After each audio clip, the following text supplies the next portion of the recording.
Satu, dua, tiga. Assalamualaikum warahmatullahi wabarakatuh.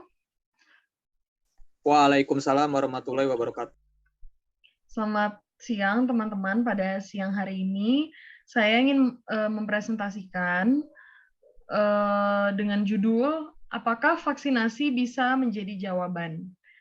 Nama saya Jessica Angelin Joaquin, NIM 18641901330, jurusan saya Public Speaking, dengan dosen pembimbing Ibu Sri Ekawati.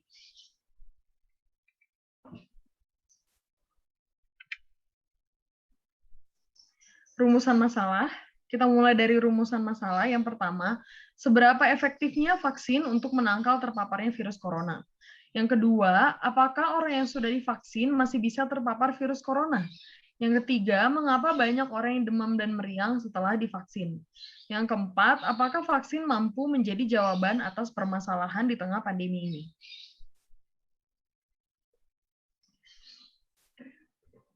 Tujuan penelitian, yang pertama, mampu menjawab pertanyaan masyarakat awam tentang seberapa efektifnya kerja vaksin di tubuh kita. Yang kedua, mengedukasi masyarakat tentang virus corona varian baru dan vaksin bukan menjadi jaminan kita tidak akan terkena virus lagi. Yang ketiga, memberi pengertian kepada masyarakat awam bagaimana konsep dan cara kerja vaksin di dalam tubuh kita. Yang keempat, menerangkan pada masyarakat mengenai bentuk usaha yang dilakukan pemerintah dalam penanggulangan yang dilakukan untuk menghadapi apa yang terjadi di tengah kondisi saat ini. Pembahasan. Yang pertama adalah keefektifan vaksin. Juru bicara vaksin COVID-19, Kementerian Kesehatan, Dr. Siti Nadia Tarmizi menegaskan bahwa vaksin COVID-19 yang saat ini digunakan efektif terhadap mutasi virus COVID-19. Dikutip, beliau mengatakan, sampai saat ini belum ada penelitian ataupun bukti ilmiah yang menunjukkan vaksin yang telah diproduksi dan telah digunakan di berbagai belahan dunia ini tidak bisa melindungi kita dari virus varian baru ini. Vaksin yang digunakan dalam upaya kita melakukan penanggulangan pandemi COVID-19 masih sangat efektif. Berikut tegas dari Dr. Nadia. Next.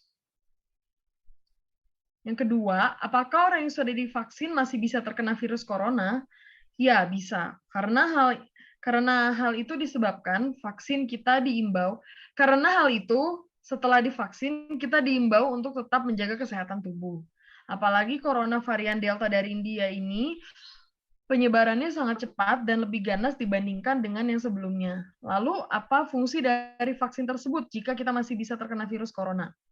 Bisa diibaratkan vaksin ini bagaikan kacamata renang yang kita gunakan saat berenang. Fungsinya untuk melindungi mata kita dari masuknya air ke mata, tetapi tetap saja masih bisa ada air yang masuk walaupun sedikit. Begitulah kira-kira pemaparan salah satu akun dokter di TikTok. Next. Mengapa banyak orang yang demam dan meriang setelah divaksin? Saat melakukan vaksinasi COVID-19, sejumlah orang ada yang merasakan efek samping. Efek samping tersebut merupakan respon tubuh ketika vaksin sedang menjalani tugas untuk meningkatkan sistem kekebalan tubuh kita. Normalnya, efek samping setelah vaksin seharusnya tidak lebih dari 48 jam. Untuk meminimalisir efek samping, usahakan Anda mempersiapkan diri sebelum divaksin. Beberapa di antaranya dengan makan terlebih dahulu, tidur yang cukup, dan menjaga kesehatan dan menjaga tubuh agar tetap terhidrasi dengan baik. Next. Jika Anda mengalami demam setelah divaksin, Pusat Pengendalian dan Pencegahan Penyakit Amerika Serikat atau CDC merekomendasikan untuk meminum banyak air dan berpakaian yang longgar supaya tubuh kita bisa bernafas. Next. Jika mengalami kelelahan parah, istirahat dan relaksasi adalah solusi terbaik jika Anda mengalami kelelahan setelah divaksin. Efek samping seringkali terjadi 1 hari setelahnya. Oleh karena itu, banyak dokter merekomendasikan agar orang tidak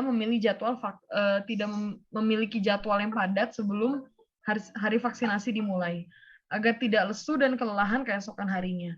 Atau Anda juga bisa menghindari jadwal padat setelah divaksin. Next.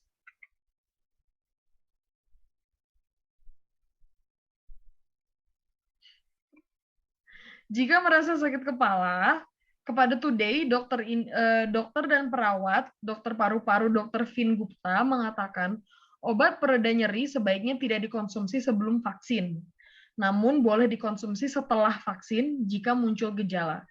Jadi, jika terjadi gejala pusing luar biasa setelah melakukan vaksin, baru kita boleh minum obat. Tapi sebelum vaksin kita nggak boleh minum obat karena dikhawatirkan akan mengganggu vaksin tersebut masuk ke dalam tubuh. Takutnya obatnya akan tercampur gitu. Next. Apakah vaksin mampu menjadi jawaban atas pandemi ini? Meskipun tidak 100% bisa melindungi seseorang dari infeksi virus corona, vaksin ini dapat memperkecil kemungkinan terjadinya gejala yang berat dan komplikasi akibat COVID-19. Selain itu, vaksinasi COVID-19 bertujuan untuk mendorong terbentuknya herd immunity. Fun fact, ada sebagian orang yang tidak bisa divaksin karena alasan tertentu. Orang yang tidak dianjurkan untuk menerima vaksin atau tidak menjadi prioritas untuk vaksin COVID-19 antara lain anak-anak atau remaja usia di bawah 18 tahun dan orang penderita penyakit tertentu, misalnya diabetes atau hipertensi tidak terkontrol, jantung juga, atau gula, itu harus dikonsultasikan terlebih dahulu kepada dokter. Next.